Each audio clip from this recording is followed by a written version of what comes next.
We're here today with the Dean of UCI's Paul Merage School of Business, Andy Policano, who's going to talk to us about the economy and where we're headed.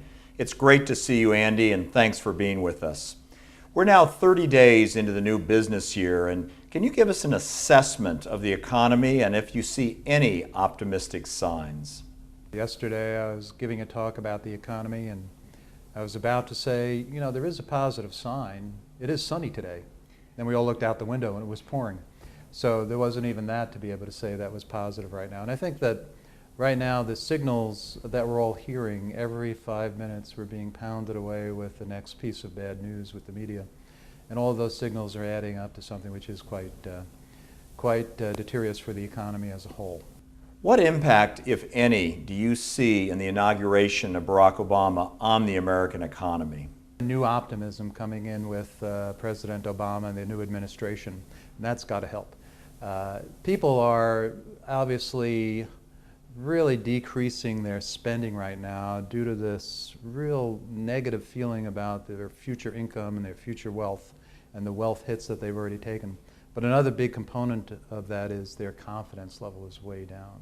So this bright new psychology being brought in by this new administration is something that's quite positive. You mentioned consumer confidence. How important is consumer confidence to really jump-starting a full, sustained economic recovery? Oh, very much so. We have, right now what's taking place is what we always refer to as the paradox of thrift, where people are now, everyone is trying to save more at this point in the economy. And that normally is a good thing. We like to say, hey, good, go save more. Except if everyone tries to do it at the same time, the paradox is it can't be done. Because the decrease in spending leads to decreases in production, leads to increases in unemployment, income goes down, and we can't get that spending behavior going. What advice do you have for small, mid-sized business owners who are trying to navigate and survive this current economic situation? Yeah, we always say cash flow is king here. So regardless of where you are on the cycle, it's cash flow. So if the small or medium-sized business owner has a very strong long-term outlook, then as long as they keep their cash flow in a very strong position right now, they should be able to take advantage of some opportunities.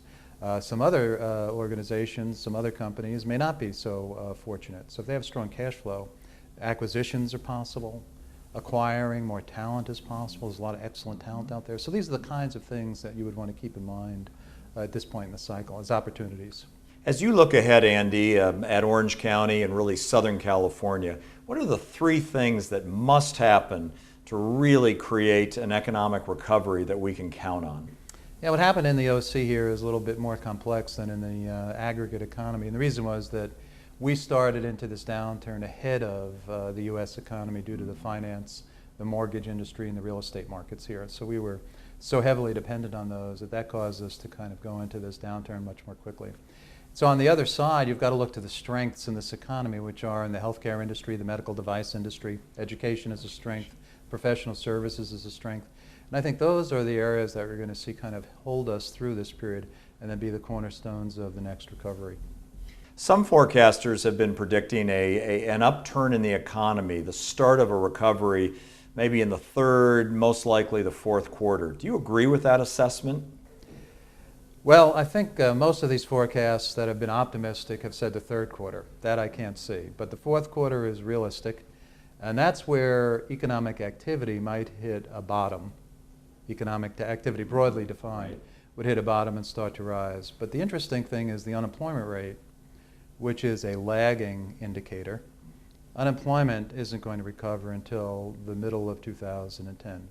So what we're looking at, actually coming out of the Obama administration, the forecast with President Obama's fiscal stimulus, assuming that that occurs, then it will take until the third to the fourth quarter for the unemployment rate to come back to where it is right now, at 7.2%. So it's going to head up and start to come back down. It won't be until the fourth quarter of 2010 where the unemployment rate hits 7% and starts to fall below 7%. So it's a much longer process to get folks back to work. As you look across Orange County and certainly the region, do you remain bullish about our prospects in the coming 4, 5, 10 years? Absolutely, absolutely so, because we're so well positioned with where the global economy is going over the next 10 years. If you think about the sectors that are going to be very, very strong, it's still going to be information technology, it's going to be healthcare and healthcare services, it's going to be professional services. The OC is a great place to live, affordability of housing has come back, and the infrastructure we have for this business community is very, very attractive. It's great for us as a business school, working hand in hand with the sectors driving growth in this community. It's great for the community. Terrific. Thank you, Andy, very much. Thank you. Appreciate it.